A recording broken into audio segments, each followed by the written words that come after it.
Radio 97, we are talking law with Despina Priala. And if you have a question, just like our previous question from Mike, more than happy to answer that for you here on the program. Just send it to us. And the easiest way to do that is through the website, radio97.com.au, and you'll find some links there.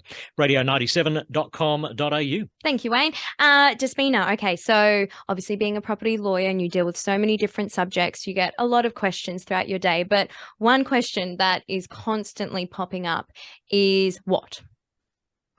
How safe is my deposit in an off-the-plan contract? Yes. How safe is my deposit? My so deposit, how often yes. do you get asked this? Almost daily, particularly when we've been through an influx of builders and developers going under.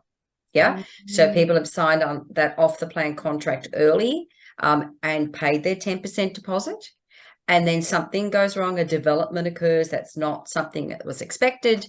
And then they say, how safe is my deposit? What's going to happen? Or it's a common question that buyers ask before they sign that off-the-plan contract. And if they don't ask, I tell them anyway, because they need to understand how deposits work.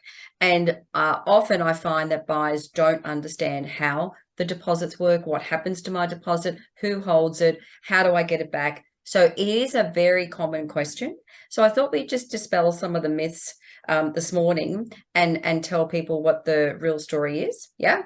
And then perhaps they'll have a greater understanding. And I think definitely the message after the segment is you need to get that advice before you sign that off the plan contract. And we will unveil why. Amongst the obvious, you should always get advice before you sign a contract. But there's a real reason, particularly with deposits, why you need to have someone review it.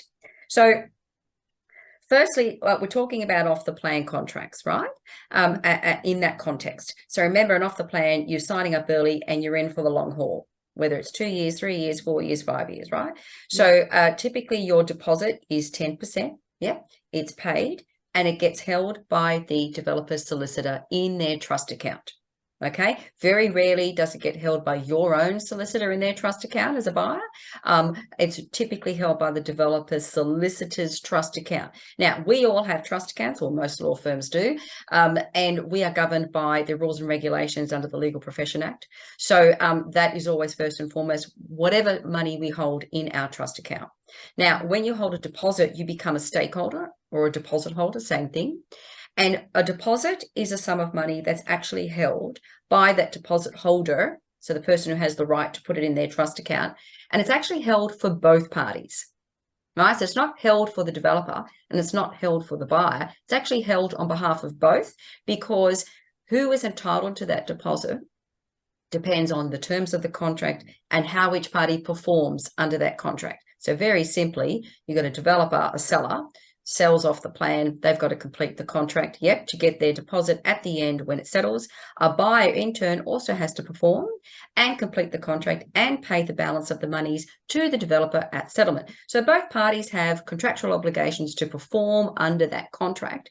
And depending on whether they do perform or they don't perform will dictate who gets that deposit at the end of the day.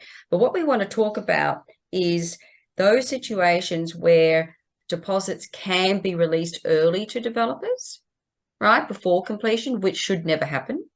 Okay, and that's why the critical message is to get your contract checked before you sign, because in Queensland we have this loophole currently in the legislation, and our Attorney General Shannon Fentiman, who I've mentioned many times before on the show, is currently looking at trying to close that loophole in Queensland, but it's not closed yet. Okay, and the loophole is this, that in essence, the deposit's held, as I said, on behalf of both parties, and the off-the-plan contract will dictate, as I said, who gets that deposit depending on the circumstances. But the legislation does say exactly that the deposit is held on behalf of the parties, and it can be held on the terms of the contract. So it's subject to what the contract says. And if the contract says, well, the deposit can be released prior to settlement, for example, when the plan registers. So when the plan registers, you don't settle, you settle after that, typically 14 days.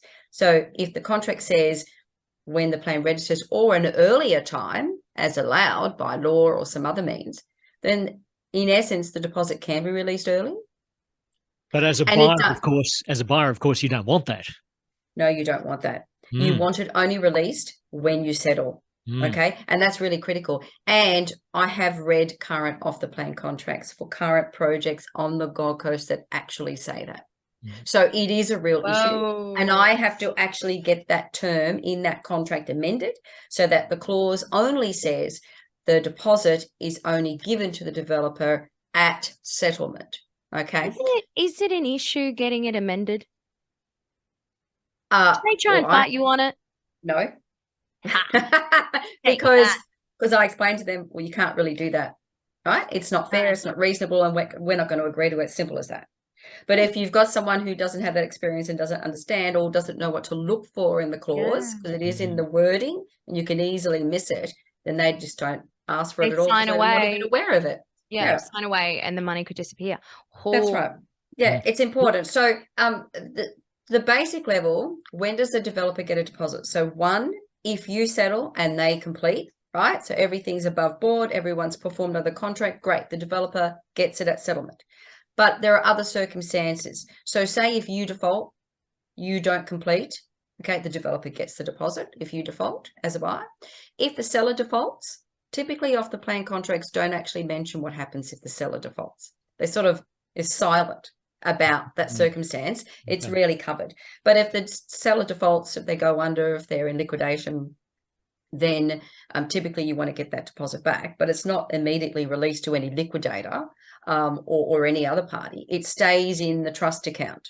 Okay, people have to remember that it is safe, right? Because it's in that trust account, provided the terms of the contract don't dictate otherwise. Yes, and that's then, certainly.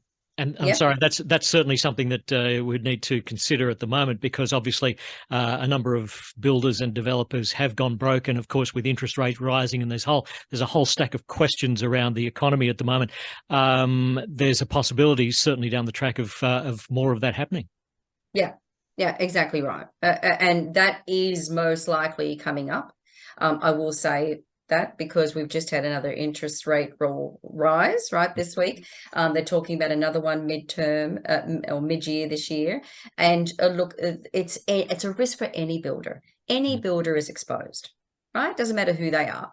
So people have to be aware of that. And I'm not advocating whether you should or should not sign off the plan contract. What I'm advocating for is that if you want to do that, that's great, but you need to get that advice before you sign. That is the message, right? Because what is in that contract is going to dictate, right, the relationship between you and the developer, yes, and what happens through the rest of the term of that contract. If you perform, what happens? If you don't perform, all right, there are terms about your default.